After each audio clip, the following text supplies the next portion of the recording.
I've worked as an auditor.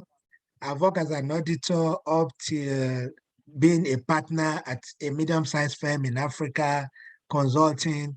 But PhD journey seems to be a very strange one to me, you know. So in my presentation today, I'll be sharing my experience so that some of you can learn from it. It was a very critical moment, at every stage of it. At a point in time, I was even considering switching my supervisor. In fact, fortunately to Dr. Abia when I newly came, but it did not work out. But I still have opportunity of benefiting from Dr. Abia. So thank you very much. That is me. I'm a chartered accountant. I'm now a lecturer at London campus, and also I've finished my dissertation. I've published 2 papers recently, just like what Dr. Abia said, that rejection is very painful. I am a reviewer to various journals. I review for about 3 journals. You can imagine a paper I review for, I send my own paper. The paper was rejected. You know, reviewer's paper was rejected. I felt so bad. I felt so devastated. But I pick it up again, add more to it, consult my colleagues, talk to my supervisor. And at the end of the day, the paper was published in one of these European journal, a top one, you know. So don't be dejected if you are rejected. Just pick up again and believe it's for the better. So today, I'll be presenting my paper, which is on methodology. How do we adopt the right methodology? I will share my screen now. Okay.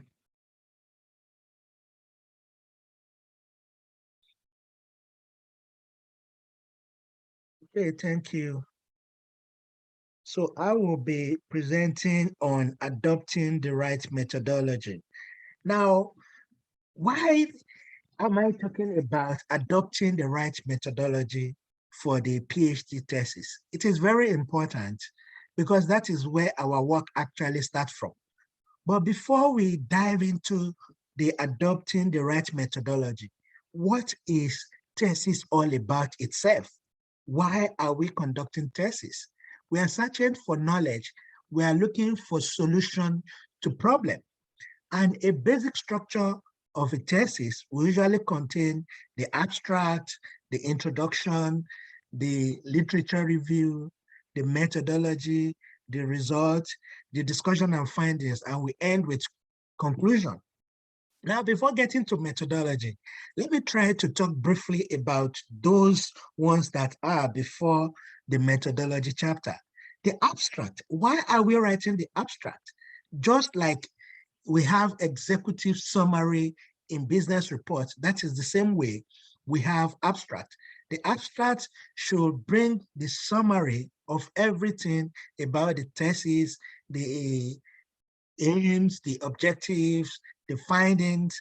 Then we go to introduction, trying to tell people what we intend to do. And that is why we usually have something like the aim again, the research objective, research question, the originality of our thesis. Why is it unique? Why do we have to go into it again? Because there is no point in looking for what other people have found solution to. So that's why you need to convince people that this paper, what writing, and the dissertation structure also need to be there. Now, the one that always blow me off in most cases is this literature review.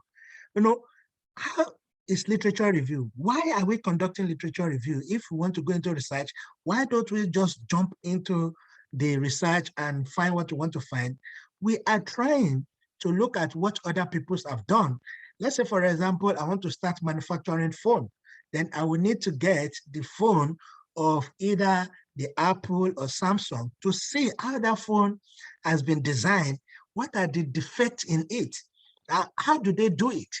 And that will inform me the problem on the existing work they've done. And based on that, I'll say, okay, I want to improve on what they've done. I don't want to continue to do what they are doing, because for me to attract people to buy my product, then I need to come up with something new. So the same way in when we are trying to come up with a research, we want to do what people have not actually done. Nothing new, but something that has variation, that give people, okay, this is what makes this thesis to be unique. So from there, I will be able to see the methodology adopted. So is this methodology, is it defective? Does it suit my own? Then based on our literature review, then we now go into the methodology. And that is why each chapter has to be linked. Why are you adopting a particular methodology? Why the methodology chapter at all? Then our methodology will now inform us on how to carry out our research. And when we carry out our research based on our methodology, then we have results, then we discuss, then we give findings, and people will be interested in reading it. But one thing I want us to understand, as I've said, I'm going to be sharing my experience, is to know that our reader must be interested in our work. And who is our first reader? Our first reader is our supervisor. If your supervisor is not enjoying your work, cannot read it and enjoy it, it means people outside will not enjoy it. So I always take pain to accept all the constructive criticism of my supervisor. It's very important. So don't feel bad each time your supervisor says you're not writing well. I remember when I started my research, my supervisor was telling me, you're writing rubbish. Is this what you wrote in your master under MBA and all that? I took it, with faith. But at the end of the day, there was a time he started telling me, you are the best. Nobody is better than you. And that was motivating. Okay, now in methodology, people make mistake. And what is the mistake people make when they are carrying out research? I drew a knowledge from the word of Arthur Dole. It says, it is a capital mistake to theorize before one has data. Some people, they've already concluded their thesis even before they have the data.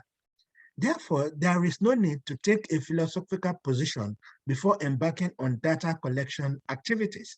So it is a bitter mistake to have concluded even before you collect your data, this is the outcome of my research, because you have not gone out there. You can only report what you have found in literature review, because it's other people's work. So you need to go out and get your own and be able to talk about it after taking a philosophical position. And that is what we are doing in methodology. Okay, what is methodology itself? The work of a researcher actually starts in the methodology chapter. As a PhD student, you start your own work under methodology based on what you have found in other people's work, the defective in their work, and how you can improve on what they've done before. Therefore, methodology is that part of research that set out how the researcher carry out the study. He's going to tell people, this is how I intend to do my work. Is the prototype of the work, just like someone wants to build a house, you first of all have the architectural drawing. So you correct the mistake. So you don't start with building house.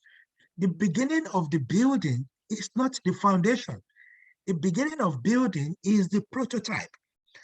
So therefore, the methodology is the blueprint or scheme that is used by the researcher for specific structure and strategy in investigating area of study. So it is our lens, it is our stethoscope that we use to view what is happening in the area of study. So why methodology chapter? The methodology chapter explains how and why research design choices. So these are the two questions that must always come to researchers' mind. The two questions is how and why. If you can justify how, and you can justify why you have chosen that particular design, then you are good to go. But if you cannot, then there is a problem. And that has to be reflected in the methodology chapter. And what are the areas of the choices? You need to talk about the research type. Either it's going to be quantitative or qualitative. Why quantitative? Why not quantitative? Don't just go into the methodology chapter and just say, I want to adopt the quantitative method, and you just start talking about quantitative. you have to talk about the two. And after talking about the two, and you have to state, why are you not adopting qualitative? Why quantitative or vice versa? Remember, no particular method is superior. No particular one. Both are equally good. And it can even be mixed, like in my own case, my methodology is based on mixed method. I did the qualitative and I do the quantitative. What about the collection method, the data collection instrument? You have to justify, why am I using semi-structured interview? Why am I using ethnography? Why am I using a survey? You must justify the reason, in line with the kind of study you are carrying out. The sampling strategy is also very important. How do you intend to get your sample? And how do you intend to analyze the data collected? Sample has to be a true representative of the population. I usually tell my students at the master level, for example, and even myself in my research, okay, like for example, in my own case, I'm researching for agricultural companies in Nigeria. Then I discovered that I could not get data from the northern part of the country as a result of the activity of insurgency. There is insecurity. Then the East, I'm not used to that area. I've not been there. And it is difficult because there are also security challenges in that area. But in the West, which seems to be a bit stable, I say, okay, I'm used to the West and considering the time, so I have to concentrate on the western part of the country. So I base my sampling on the western part of the country. So in my research, I didn't generalize it as Nigeria because I do not have the sample from the whole country. I only have from a particular region. So I base my research, my unit of analysis on that particular area of the country. Then talks about the analysis. Okay, I discovered that there are so many defectives in using the what's it called? In using the SPSS. And I decided, okay, I'm not going to use SPSS. Everybody has been using SPSS. Then I decided to go for artificial intelligence using Python to analyze my data. And my supervisor says that people have not been using this, and I have to justify the reason for using artificial intelligence, and specifically Python, to analyze my data. And we all agree, and I used that, and it was quite interesting. Maybe some other day, I'm going to come up with a presentation on use of artificial intelligence in data analysis in social science and business study. So what are now the reasons for methodology chapter? The reason, because we have to give the reason. Why is it very important? Why don't we just go and collect data without coming up with methodology chapter? The first thing is the justification of research design. We have to justify our research design, which I've just explained. Then we have to give room for replicability so that when other people are conducting similar research, they will be able to replicate, and or when they are using our data as secondary data, they will be able to replicate and get a desirable outcome, which will not be far away from what we have, what is our own outcome.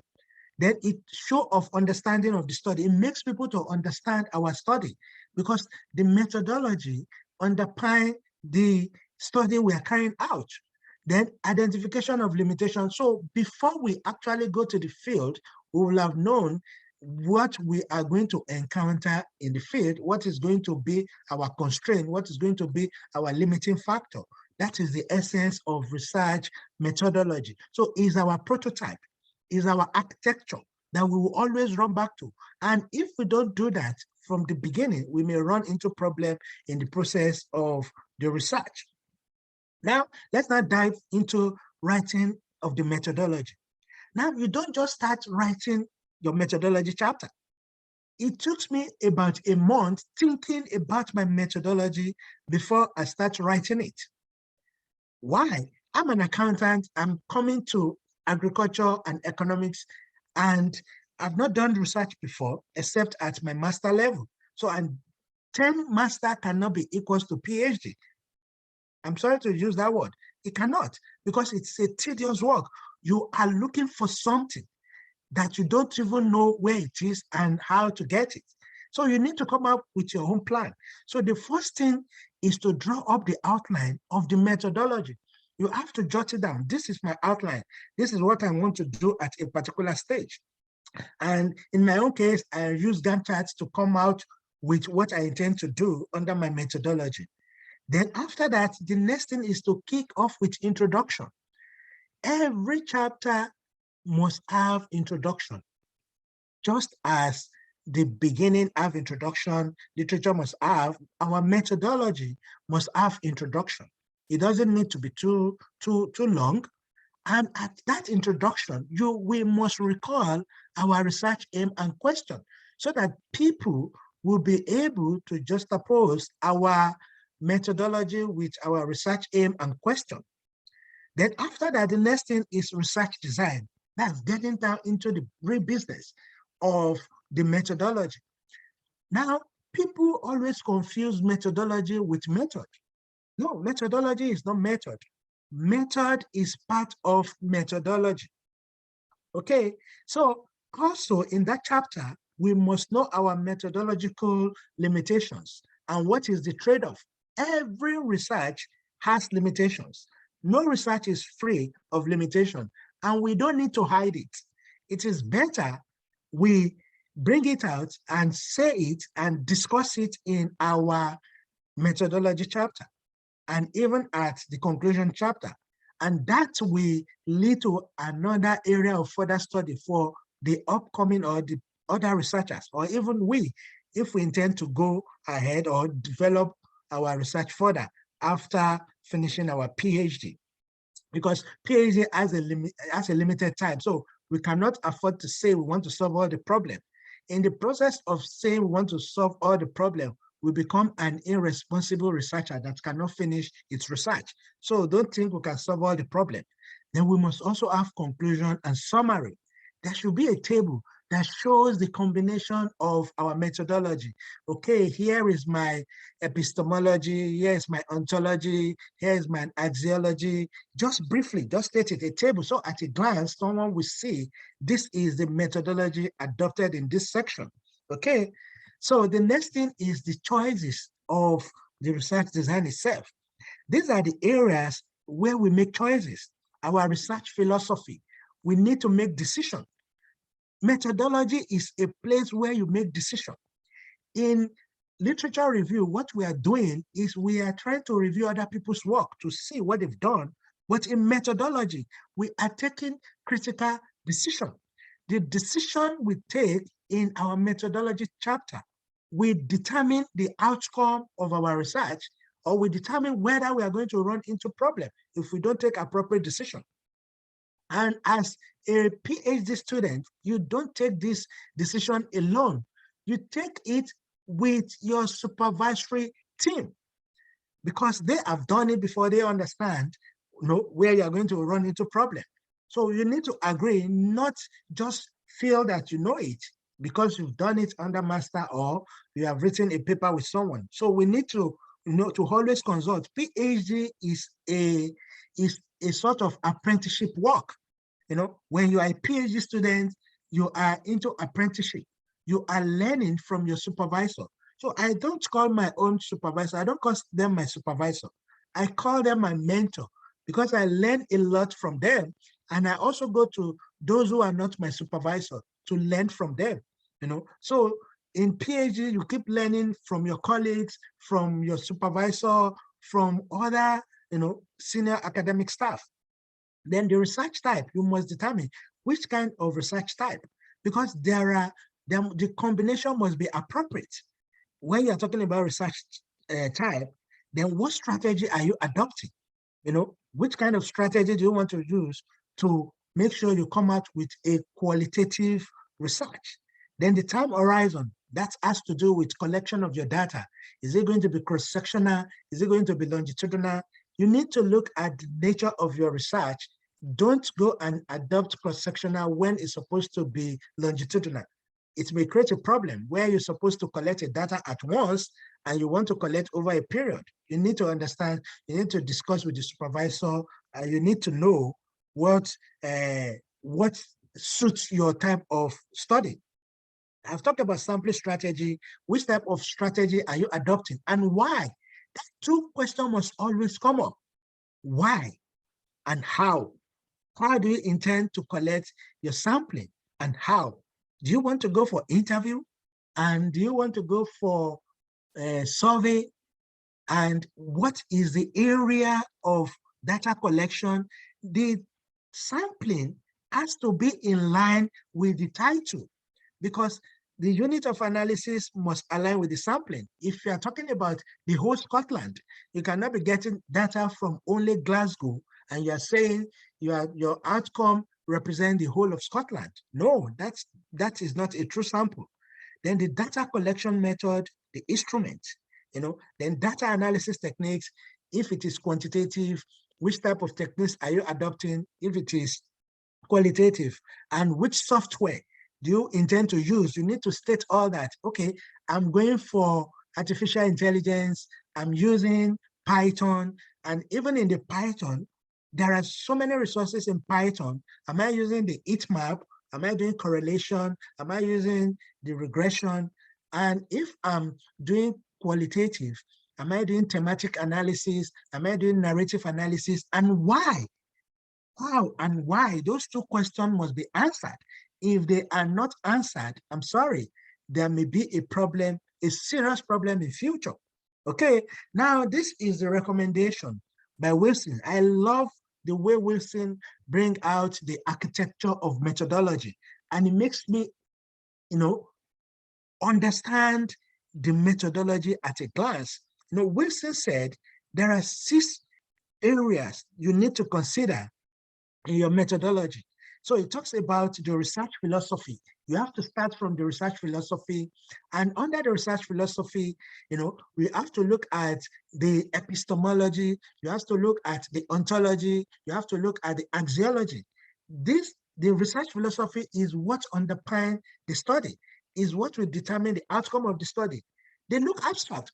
When I initially started my thesis, but I have to go deep to actually understand what this epistemology is all about and why am I even talking about epistemology. I don't just want to just be chorusing in my methodology chapter. Then I sat down with my supervisor and we discussed about it, and I was saying that this is just writing. No, he said no, and we went deep into it, and it makes me to understand, and based on our discussion, I was able to make my choices. So I look at epistemology, we have positivism, we have interpretivism, we have pragmatism, we have others. I didn't even use any of this based on our discussion. I went to do other research. I end up using critical realism, which is used in science. So I decided to adopt that. It was developed by Bacha. Then I decided to adopt it into my own business study. Then ontology, we have objectivism or subjectivism. Now, where you are at this section, at philosophical section, philosophy section, you need to be sure that you have the right combination. There is a particular epistemology that suits a particular ontology. Like, for example, if you're talking about positivism, it is more suited for quantitative data. And in that case, you have to look at your ontology in the area of objectivism.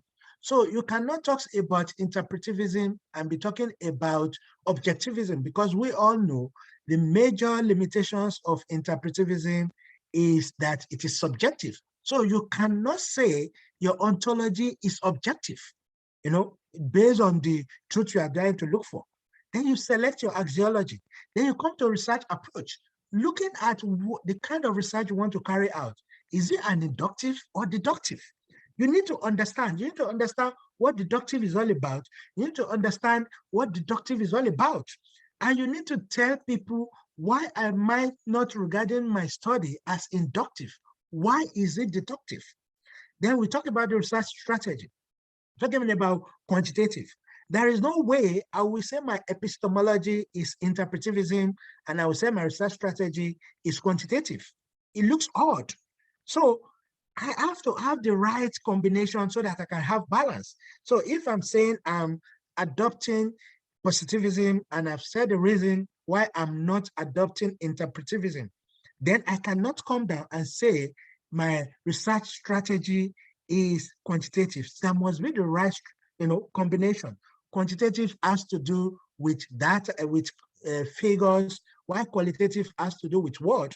And what kind of data collection instrument am I adopting? If I'm going for quantitative, I cannot say I'm doing interview. It has to be the right instrument. I can use survey. I cannot say I'm doing a combination of the two and I only do survey.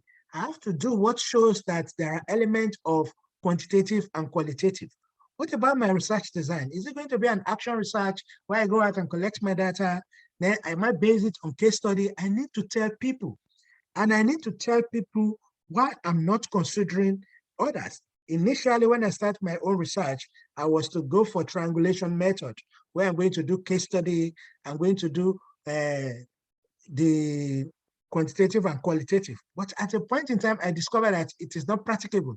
I cannot complete my thesis within the stipulated period if I'm to embark on this design. So I have to go back to only what? Mixed method. So we need to be able to understand every aspect of this six process and why we are not adopting a particular one, not just talking about the one we are adopting. Then let's go to the data collection. How do we intend to collect our data? That has to be in line with the choices we have made in the stage 1, 2, 3, 4. If I'm using quantitative, I cannot say I'm doing interview. It has to be, it has to be survey. Am I using questionnaire? Am I using observation? Or am I using secondary data? No particular method of data collection instrument is better than the other, but depend on how we intend to carry out our study. And now let's come to analysis. When we talk about analysis, we have various way of analyzing our data, either for qualitative or quantitative.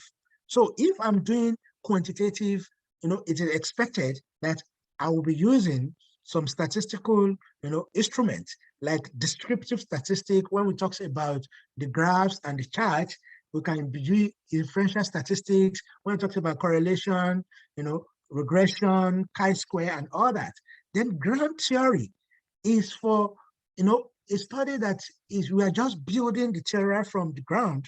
Then we talk about narrative analysis. In my own mixed method, I use narrative analysis, and I use the inferential statistics.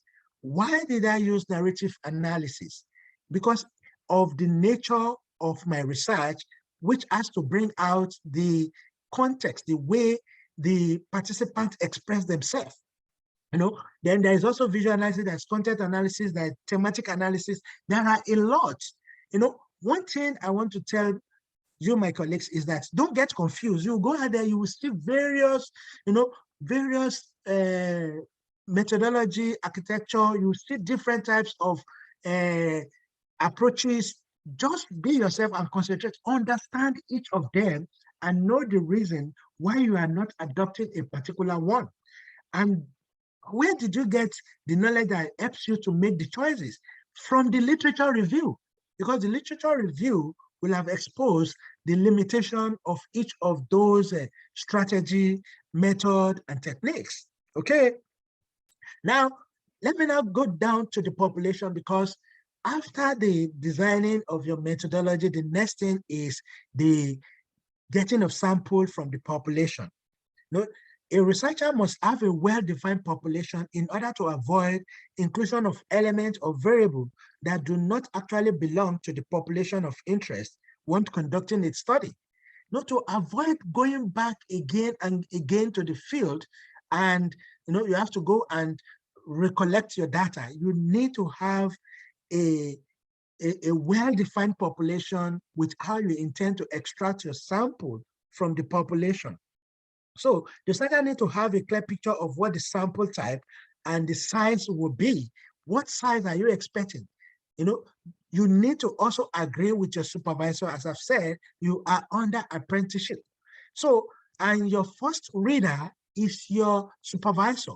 If they don't understand or if they are not enjoying your discussion, there is no way people out there will enjoy it.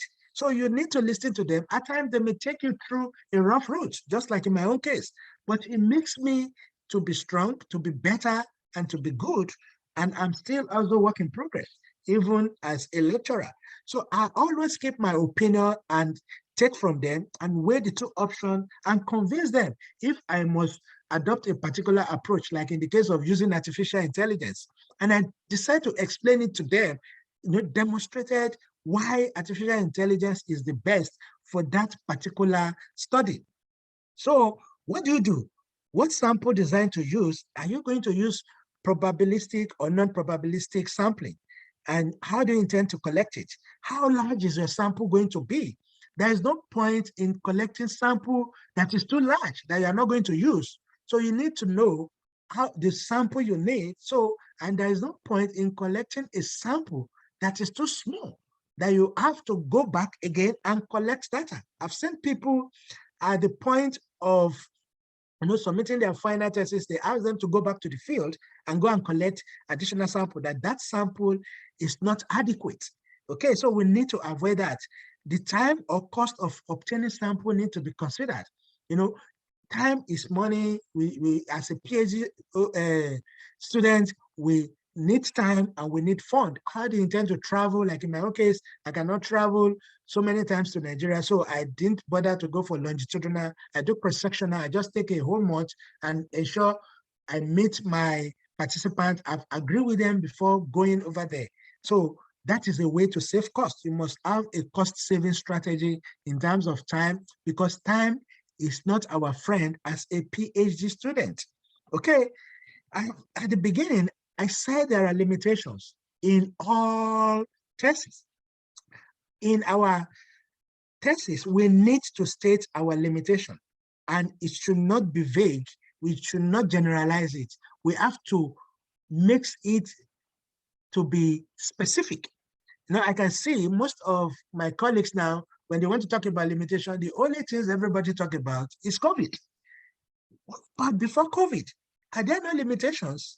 And after COVID, there will still be limitations. So you need to bring out the limitations, and you need to convince your reader that these are real limitations. Okay, for example, there may be time constraint. You don't just say time constraint, you have to explain what you mean by time constraint in your limitation. Is it your survey? Is it the participant? Or maybe the survey, people don't even understand it. Maybe it's becoming too technical. Maybe you have to go back and redesign, or your participants, are they not responding? Maybe you are expecting to get like 500 and you end up getting 150. Those are limitations. Then the analysis method constraint, like for example, I intend to use artificial intelligence because I want to be unique. But at the end of the day, I end up using the Python and also SPSS. So I have to go back and learn. So at the dying minute, I discovered that there is an outcome I'm expecting. So I now discover that the Python cannot give me the desired output. So I have to also consider my SPSS. And at the back, I make it as an appendix, the outcome of the SPSS, which is similar to the artificial intelligence. Then your budget factor. In terms of fund, in terms of time, you need to state it. It may be a constraint because there is no time, or because there is no fund, or because of anything that you can budget for. You need to state it as part of your constraint, which is always everybody's constraint. Then the sampling issue, the demographic, like in my own case, I want to do the whole Nigeria, but time and the insecurity as a result of the activity of insurgency in the north. So I have to stay within the West because I worked in the West, I grew up in the West, so that gives me a sort of leeway in the western part of the country, okay? So in our methodology, what is the golden rule? The golden rule in adopting the right methodology is to justify every choice and discuss what you intend to do in clear terms. If it is not clear, it's not clear. So you have to be clear, and for you to be clear, and for people to enjoy reading your thesis, because the thesis is not for you, it's for the audience. And as I've said, your first reader, your first audience, your first fan is your supervisor. If your supervisor is enjoying your work, you can be sure people out there will enjoy it. So you need to justify how and why. So these are the few references. Thank you very much for your attention. Oh, thank you very much, Ayodele, for the amazing, amazing topic and the amazing presentation. I think you said it all. I have nothing to add. But I will open the floor for questions, comments, guys. If you can stop sharing the screen, Ayodele, please. Okay, that's fine.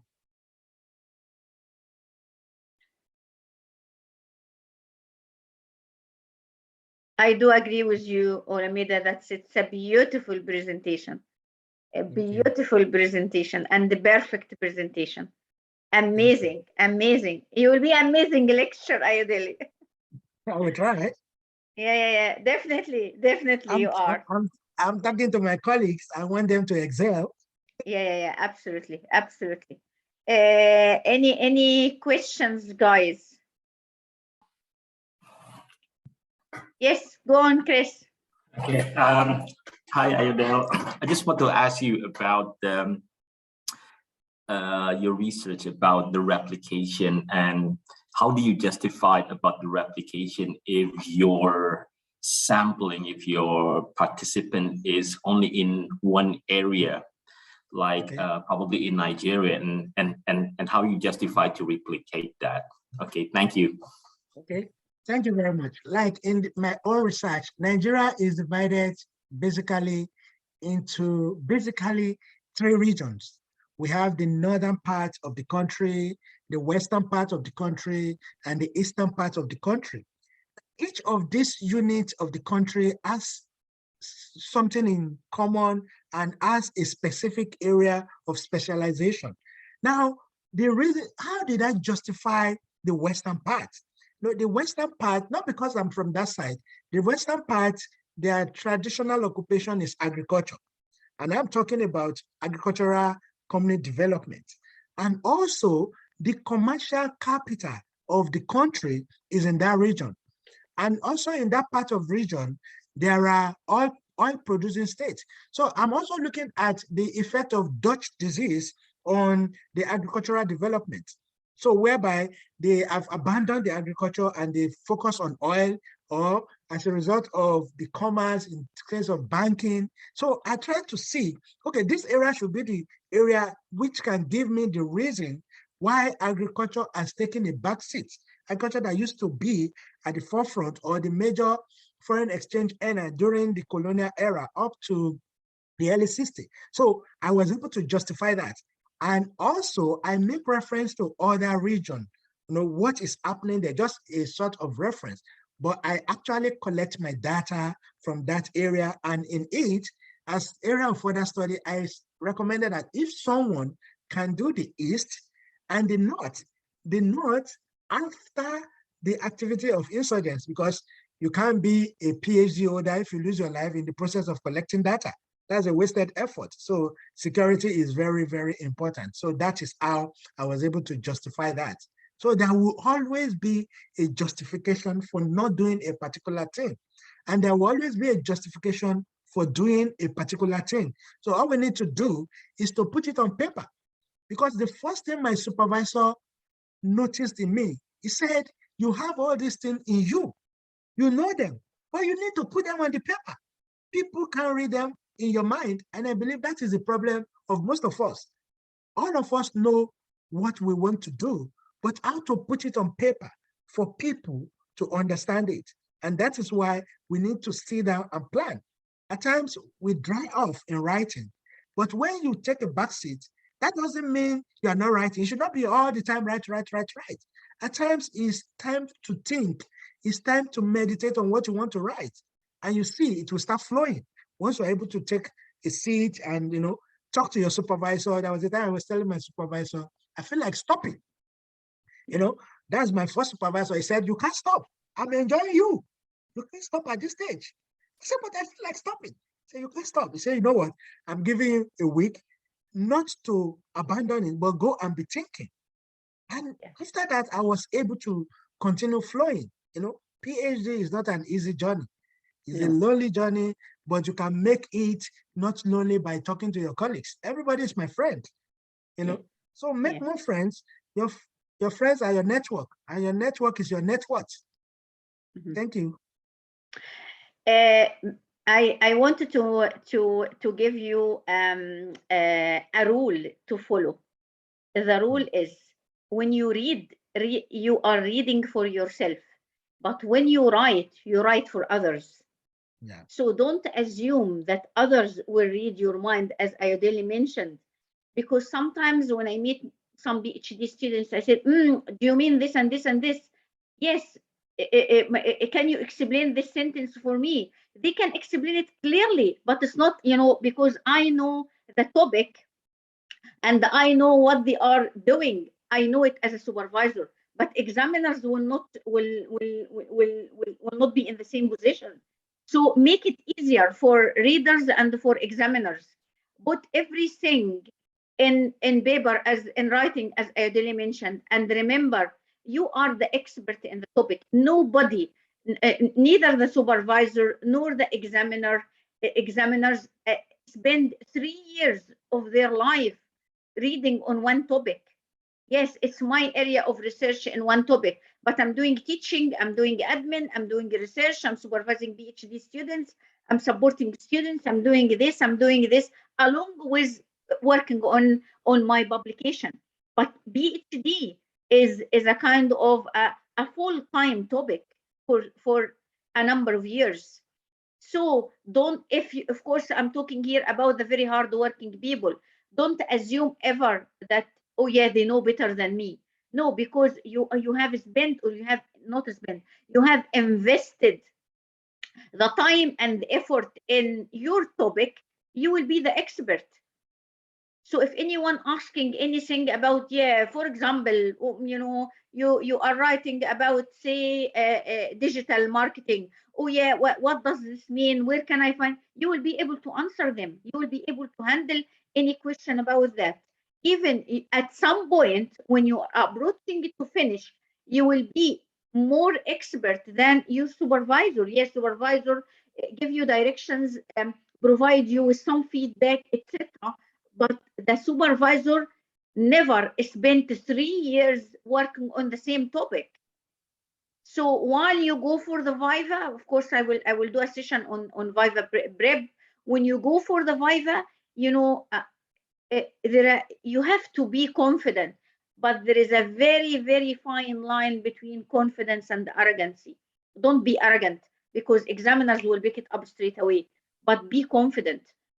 And again, while I will repeat what Ayodele mentioned, while you write, especially chapter 1 is very, very, very, put 100, very important, the same as the conclusion. But I think introduction chapter is more important than the conclusion, because first impression counts.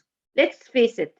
Let's assume that when I receive any dissertation to examine, undergraduate, postgraduate, master, PhD, DBA, whatever, even a research fund application, I read the summary or the abstract or the introduction. And it's very rare that the first impression changes. So give them, reflect on all your hard work in your introduction and in conclusion chapters. Just show off. This is the time for you to show off how did you do the hard work, because what Ayodele presented today is a reflection of 3 years or even more. To be able to sit down and say, yeah, methodology is 6 stages and you have to do this and you have to do that. He passed through all that to be able to come and to sit down today and present this slide. This slide came after experience, after a journey, after a number of years. So I'm repeating myself again. Read for yourself and write for others. if you put this in your mind, it will be very easy and you will make it very clear. Because sometimes because you understand the idea more than 100%, you assume that others will understand what you mean. But this is not true, because examiners will not have the enough time. They really need the information ready for them. We all have this kind of a challenge of time, finding time. So when I'm examining a PhD, I don't have too much time to read it word by word and try to think, the candidate here means so and so. I have no time to think about it. I really need everything clear. Otherwise, I will put a sticky note to ask it in the Viva. What do you mean by this? What do you mean by that? So close this door and make it clear from the beginning. Even if you, because I was talking to some of my PhD the other day, and I told them, if you think that the information you think you need it, but it's not as important as you think, put it as footnotes. Put everything. I know I've been in your situation before, and sometimes you say, you know, when you cut kind of pages or paragraphs as if you cut your hair, your a finger or a piece of your body, because this is hard work. So of course, summarize, make it concise. But if you keep this huge big file that includes lots and lots and lots of literature and information, etc., for future research, or add some of them as appendix, or add something as footnotes, use it. Try to find different ways. So amazing presentation, Ayodele. Any other questions, guys? We have 4 minutes to go. Any other questions, comments?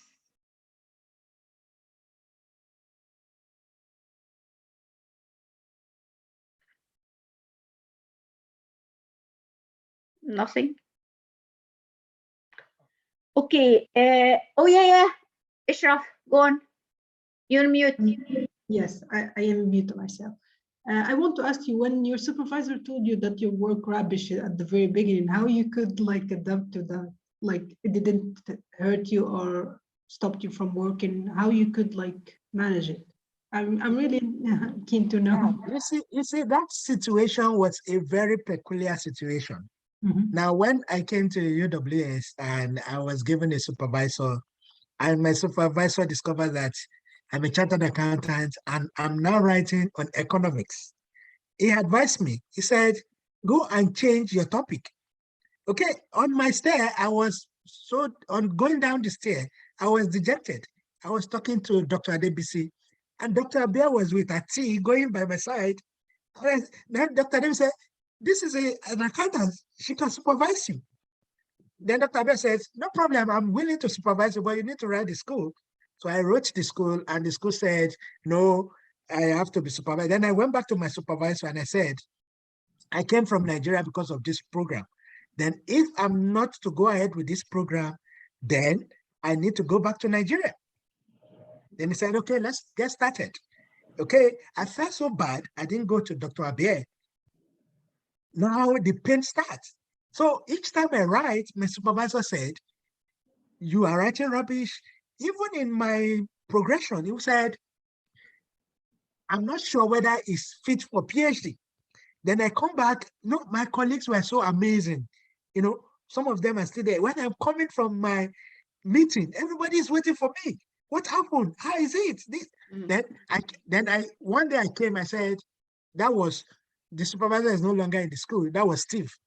I said, Steve, I'm going to be your best student. Go and write it down. And I'm going to be a lecturer just like you. He said, let's see. Then after 2 months of writing, then he called me. He said, Ayo, you have improved. Okay. I love the way you're writing. I love the way you take my, criticism. He said, in the first place, I want to be sure the kind of person you are. So you have proved to me that you are interested in this program. So when he was going, I said, I don't want you to go. Then he handed over me to the new supervisor, who was my second supervisor. I said, Hayo is the best student I've ever seen. And I know I'm not the best. I know I have a lot of people around me that are better. but that is a motivating word. But when he was telling me you're writing rubbish, I was feeling dejected, but I have it in my mind. I'm going to prove it that I am the best. So I keep improving and I keep telling him I'm going to be the best. And he said, let's see. And he started writing in my report progression and says, Ayo is the best. When I went to present in BAM, he said, I need to let the school to know he wrote the school that I'm doing something. So it was after, chastising me, he started encouraging me. And the supervisor I want to change now became best of friend. He read my paper, the first one said, when I read your paper, I need to take Panadol. But later he said, when I read your paper, I need to go to bed.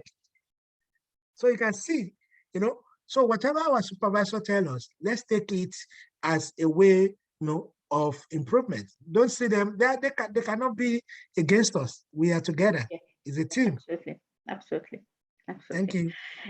The success, every single supervisor wish that all the PhD complete successfully, because number of completion is good for us as well.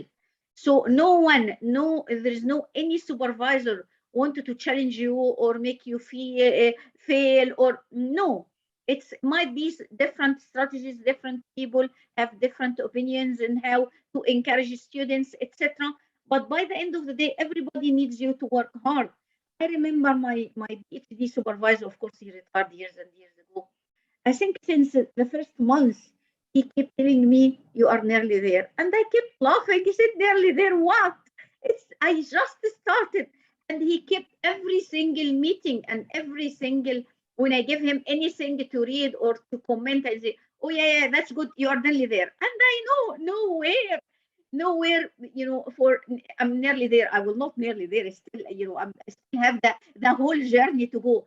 But, the word nearly there just kind of implicitly encouraged me to kind of work hard, etc. So anyway, for the time, can you please fill this for Ayodele, please? I'm 100%. I know, of course, the answer. How did you find the session today? Fantastic. 100% said that they found your session is very useful, Ayodele. So thank you very much. Thank you very much. I'm part of them. We are same. Thank you very much, Ayodele, for agreeing to provide the presentation on this topic. And thank you very much, audience, for attending. And I can see the same name over and over and over again, which is amazing. I hope more PhD students to join the PDBs. Of course, I will continue to provide some more during summer. I'm so busy the next 2 weeks, but this will be continued. Abir, do you want to say something? Yeah, actually, I've put my question in the chat box, but it seems that it's not appearing or something. But sorry, I missed it. I'm interested to know what are the limitations that are encountered as a researcher. I'm asking because I'm a wee bit confused between challenges and limitations. Ayodele, can you take this? Okay, you said I'm interested to know what are the limitations that you encounter as a researcher. A lot. I'm asking because I am a wee bit confused. Challenges and limitations. No, there are challenges and there are limitations. When we talk about limitation, we have to look at it. There are challenges like maybe family. You have challenges as a result of your family, which is distracting you from focusing on your PhD. There may be financial challenges. But when we talk about limitation, the limitations I'm talking about in my presentation was limitations of the study. So focusing on the study, what are the limitations you have that those things that could not allow you to get the desired output? Because it is difficult to get the desired output. Like in my own case, I talked about researching for the whole Nigeria, but it was too big. I can't finish it. I would have loved to do that. Why? Because the policy, the agricultural policy in my country, Nigeria, is not based on region. It's come from the central. There is no regional policy. So I see it as a way of decentralizing the policy making. So, but it is a challenge that I cannot actually see just the policy that are made for that particular region alone. That's a limitation. But challenges of family will always be there. Challenges of health. I remember there was a time my blood pressure started going up when I started, and one of my colleagues looked at me and said, "Did you still check your blood pressure?" Forget about that. I said, "I don't want to die. I want to be a doctor." So there will be so many challenges, but I'm talking about limitations of study. 3 years journey, you know, it can't be straight. It's not possible. There must be up and down. And when I came in, the UWS organized a kind of induction program, and they've prepared our mind that there will be always up and down, but try as much as possible not to give up. But at the same time, don't trade off your health for getting PhD. So that when you get the PhD, it doesn't become useless as a result of your health. So health comes first. So my supervisor told me, "Ayo, if you are sick, let me know." I said, "Are you my GP?" He said, "No, I need to know because you are in my care." So when you are sick, please let your supervisor know so that you are not being given a deadline that you cannot meet. Okay.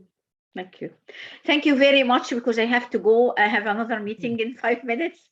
Thank you very, very much, everyone, for attending. Thanks, Ayodele, and looking forward to see more of you in the following sessions. Bye-bye. Yeah. Bye-bye.